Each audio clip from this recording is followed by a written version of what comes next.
এটা মায়েদের জয়, এটা অভয়ার জয়। এই জয়টা বিজেপির নয়, বিজেপির সঙ্গে বিজেপি সাথ দিয়েছে, বিজেপির সাথ দিয়েছে বলে আজকে অভয়ার মা দাঁড়াতে পেরেছে। বিজেপি তাকে প্রার্থী করেছে, তাই মানুষ বিচার চেয়েছে, মানুষ তাকে সাপোর্ট করেছে বলে আজকে এখানে। এবং যেভাবে ক্রাইমগুলোকে লোপাট করা হয়েছে, আমরা আবার বলছি, আমাদের পরিষ্কার যে crime on women zero tolerance.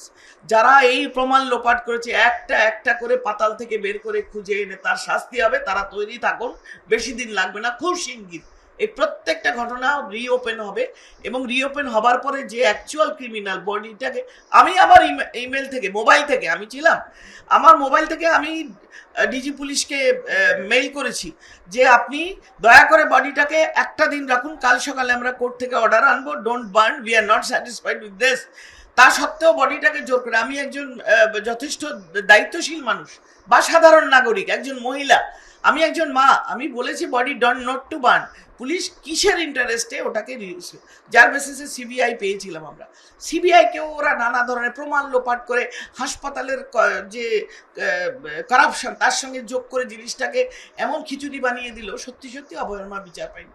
এইরকম অভয়া আমাদের পশ্চিমবঙ্গের গ্রামে গ্রামে, বুথে বুথে, প্রত্যেক জায়গায়, সন্দেশখালি থেকে শুরু করে আপনি কোথায় বলবেন, আমি এই দক্ষিণ 24 পরগনা একটা জায়গা বাদ নেই যেখানে মেয়েদের ওপর অত্যাচার থানায় বসিয়ে ওসিরা এবং থানা বাবুরা মিটিয়ে দেন না।